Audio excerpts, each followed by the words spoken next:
예, 더불어민주당 수석대변인 조승래 의원입니다. 일요일인데 수고 많으십니다.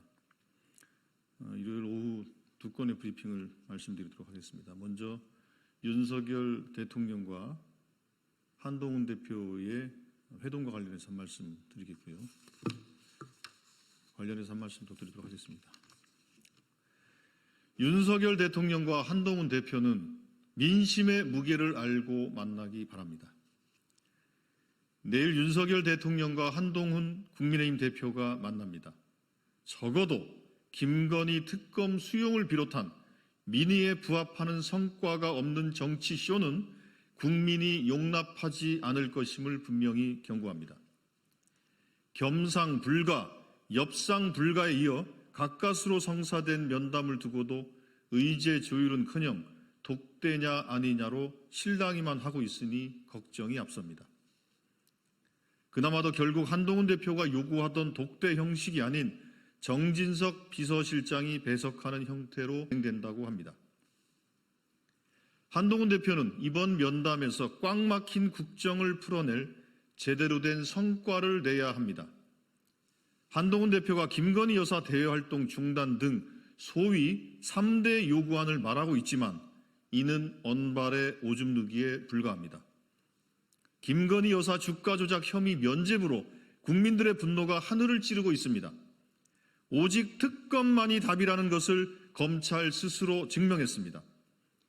최소한 한동훈 대표가 김건희 특검 수용이라는 윤석열 대통령의 확답을 받아내야 합니다. 민생은 또 어떻습니까? 언제까지 우리 국민들이 행여 아플까, 다칠까 불안에 떨어야 합니까?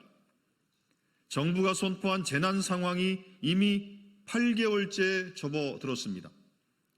의료 대란을 넘어 의료 붕괴로 가고 있는 파국열차를 멈춰 세워야 합니다. 윤석열 대통령의 전향적인 입장 변화가 있어야 합니다.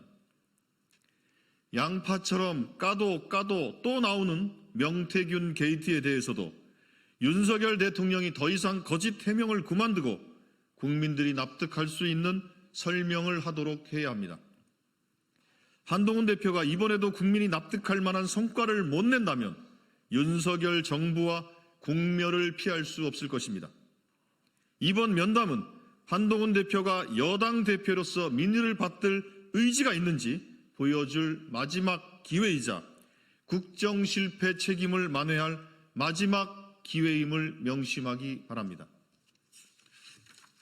다음입니다. 전면적인 국정쇄신으로 민생을 살펴야 합니다.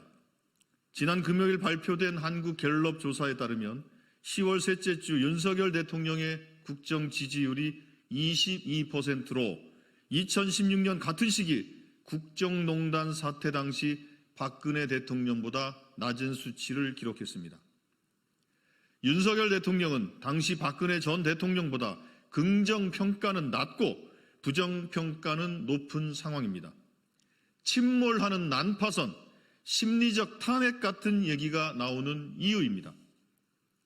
이번 여론조사에서 직무수행에 대한 부정평가 중 가장 큰 비중을 차지한 것이 경제, 민생, 물가라는 사실은 윤석열 정부의 무능에 대한 분노가 얼마나 높은지 여실히 보여줍니다.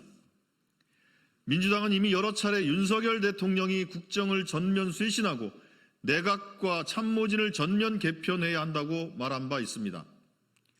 여러 언론이 국정 쇄신을 요구하고 여당의 한동훈 대표마저 대통령실의 인적 쇄신을 주문합니다.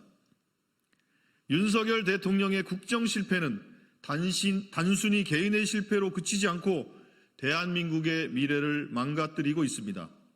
민주주의마저 흔들리고 있습니다.